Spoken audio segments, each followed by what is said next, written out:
Chapter 7. This venerable one likes wontons. The sun blazed down from above.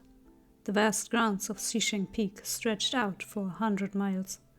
As a newcomer among the cultivation sects, Shisheng Peak differed from the famed sects of the upper cultivation realm. Take, for example, the illustrious Linyi Rufeng sect.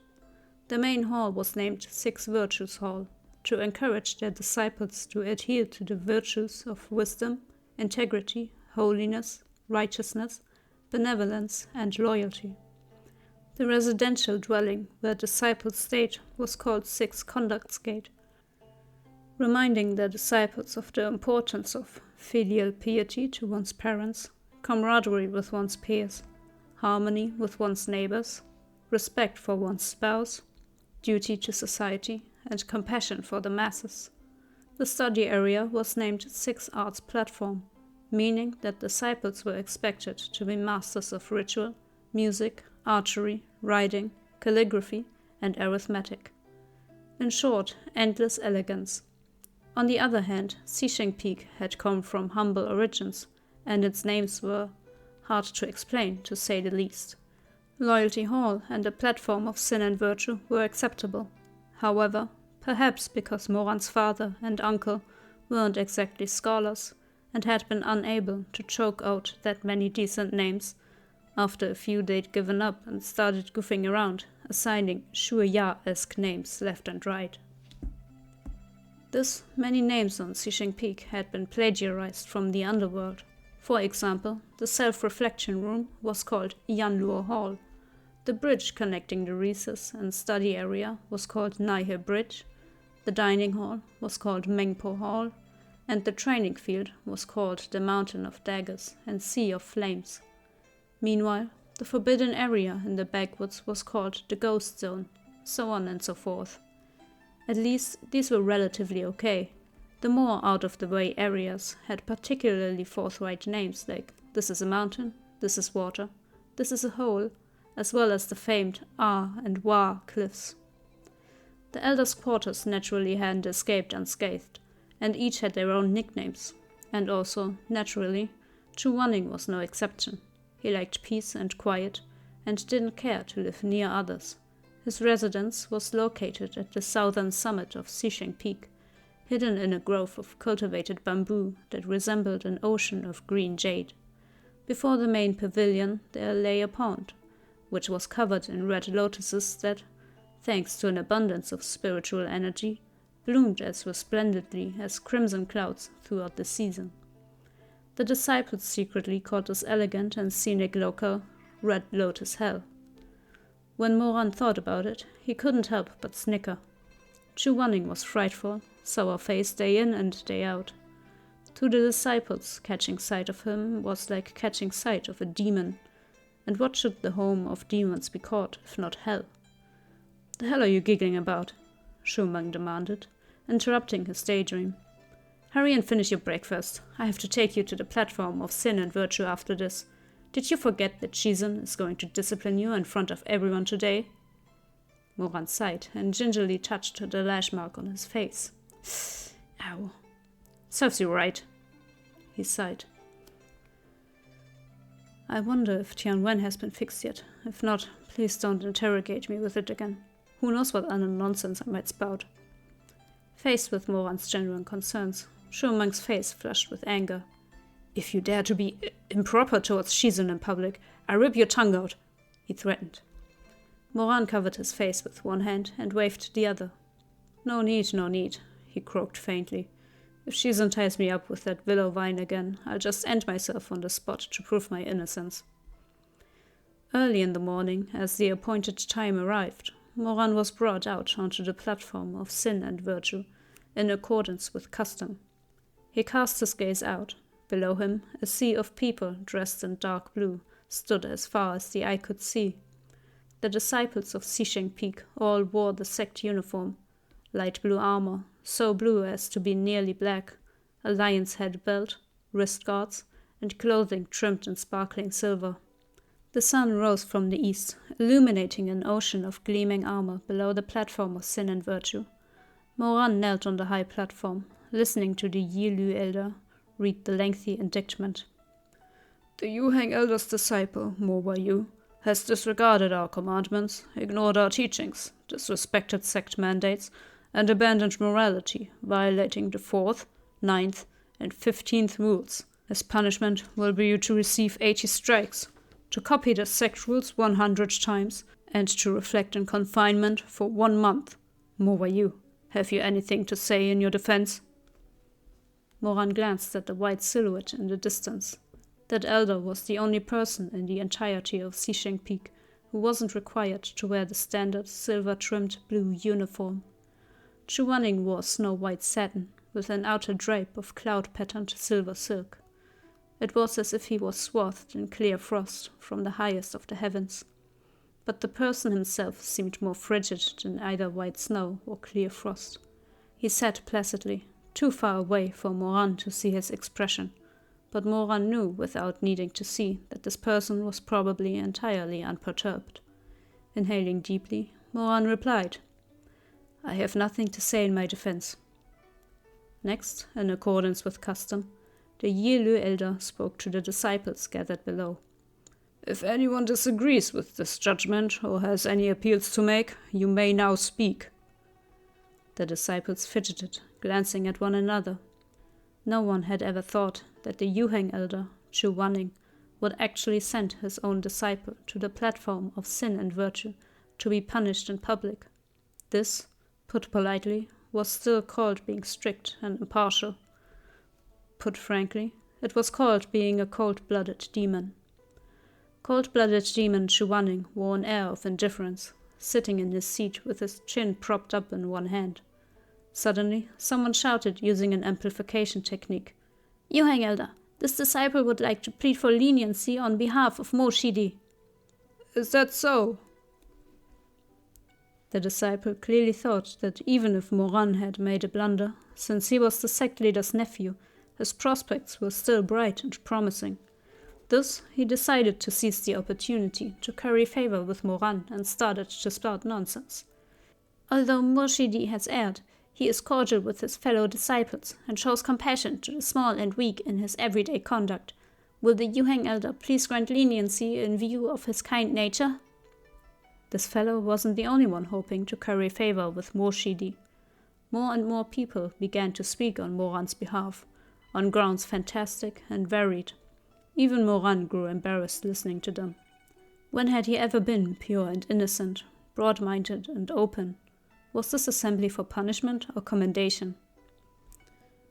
"Yuheng elder, Mo Shidi once helped me defeat demons and slay vicious beasts. I would like to request recognition for Mo Shidi's merits, for his merits to undo his demerits, and request that the elder lessen his punishment." "Yuheng elder, when I experienced chi deviation, it was Mo Shidi who helped me dispel my inner demons. I believe Mo Shidi only erred due to a brief lapse in judgment. I request that the elder lighten Shidi's punishment." "Yuheng elder, Mo Shidi once bestowed upon me an elixir to save my mother. He is virtuous and benevolent by nature. Elder, please be lenient." The final person's pretext had been taken by the person before him, and he was left at a loss for words. Chu Wanning's frosty gaze swept toward him, and he rambled out in panic. "Yuheng elder, Mo Shidi once helped me dual cultivate." Someone failed to hold in their laughter. The last disciple blushed up to his ears and withdrew in embarrassment. "Yuheng elder, calm down," said the Yilu elder, who, seeing this turn of events, hurriedly tried to soothe him. "I have never seen a person this shameless," Chu Wanning said starkly. "What's his name? Whose disciple is this?" The Yilu elder hesitated slightly, then forced himself to quietly respond. "My disciple, Yao Lian." Chu Wanning raised his eyebrows. "Your disciple? Safe face?" This was acutely awkward for the Yilu elder, whose old face turned bright red as he tried to change the topic. "He's got a decent singing voice, good to keep around when receiving offerings."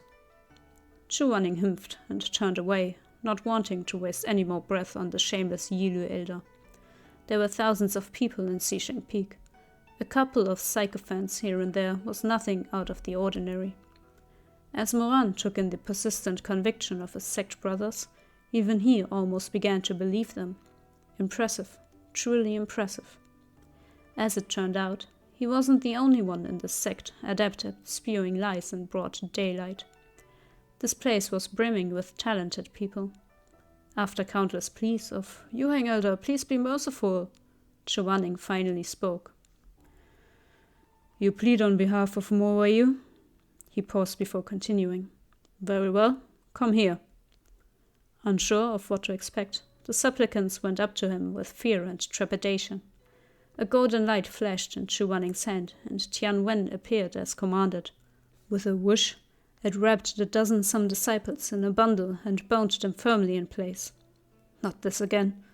Moran was about to lose all hope. The mere sight of Tian Wen made his legs go weak. Where the hell had Chuaning even obtained that freakish weapon? It was a good thing Chuaning had never taken a wife in their previous lifetime. Pity the woman stuck with him. If she didn't get whipped to death, she'd probably be interrogated to the same end. Chuaning's gaze was full of scorn, and he singled out one disciple in the group. "Moran helped you defeat demons?" The disciple had no chance against Tianwen's torment and instantly howled, "No, no!" He moved on to the next. "Moran helped you break out of a chi deviation?" "Ah, never, never!" "Moran gave you an elixir?" "Ah, help! No, no, I made it up! Chuaning loosened the binding, but immediately after he raised his hand in a ruthless brandish. Sparks flew as Tian Wen lashed out to land brutally against the backs of those lying disciples. Shrieks instantly rang out, and blood spluttered everywhere. Chuaning's brow drew down in a frown as he berated them. "What are you yelling for? Kneel! Discipline attendant?" "Present." "Deliver the punishment." "Understood." Ultimately, not only did these people not manage to gain favor, they also earned 10 strikes each for violating the mandate against deception, plus a free bonus lash from the Yuheng Elder. Nightfall found Moran sprawled out on his bed. Even though medicinal ointment had been applied to his back, it was still covered in crisscrossing lashes, and it was impossible to even turn over. He let out a few sniffles, eyes watering from the pain. With his cute looks, this whimpering made him seem like a fluffy kitten that had been woefully beaten. Unfortunately, his inner thoughts were nothing like those of a kitten. He gripped the blanket and bit into the bedsheets, imagining that bastard Chuaning in their place. He bit, stomped, kicked, ripped. His only comfort was that Shi Mei had come to visit him with a bowl of handmade wontons. Under Shi Mei's gentle, compassionate gaze, Moran's tears fell even more fiercely. He didn't care for sayings like "men don't cry."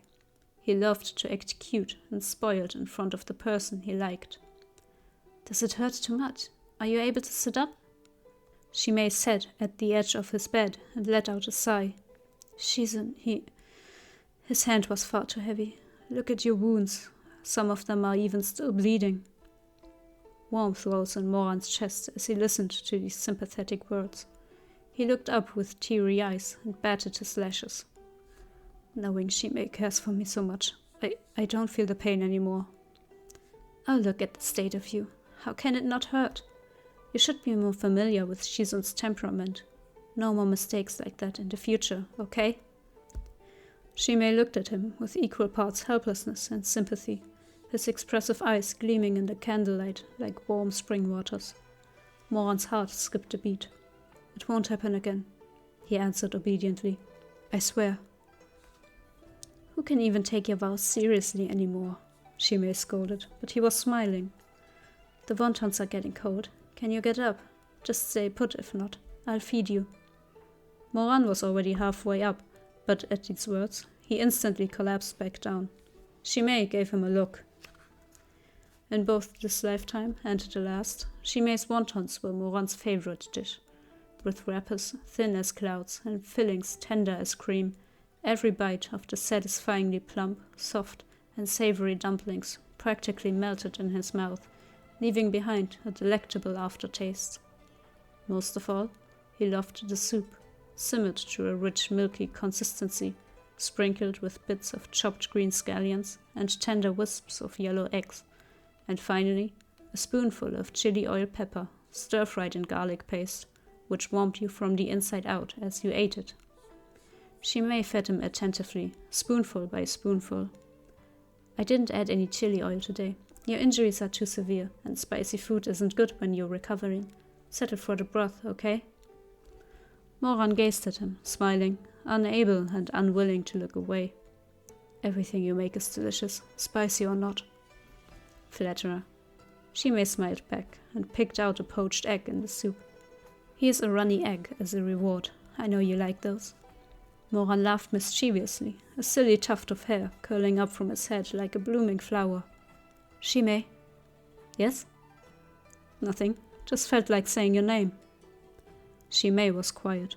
The hair tuft swayed back and forth. Shi Mei. Shi Mei suppressed a laugh. Just saying it again?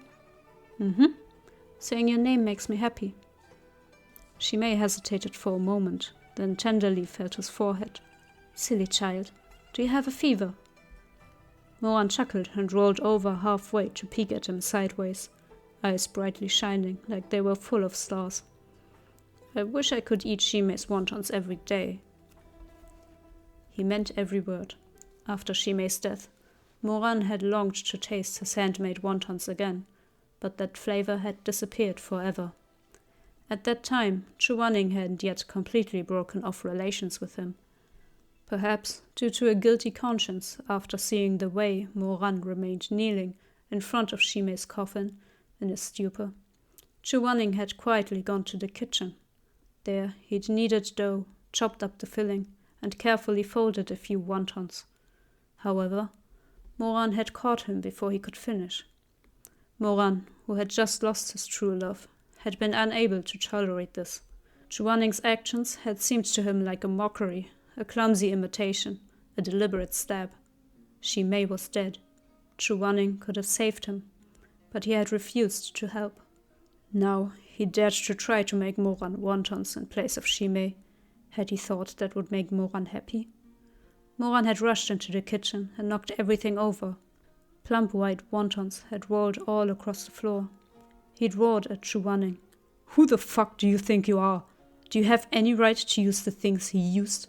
To make the food he made? Shi Mei is dead. Are you happy now? Or do you have to hound all your disciples to death or madness before you're satisfied? Chuaning, there's no one left in this world who could make those wontons ever again. No matter how much you imitate him, you'll never even come close.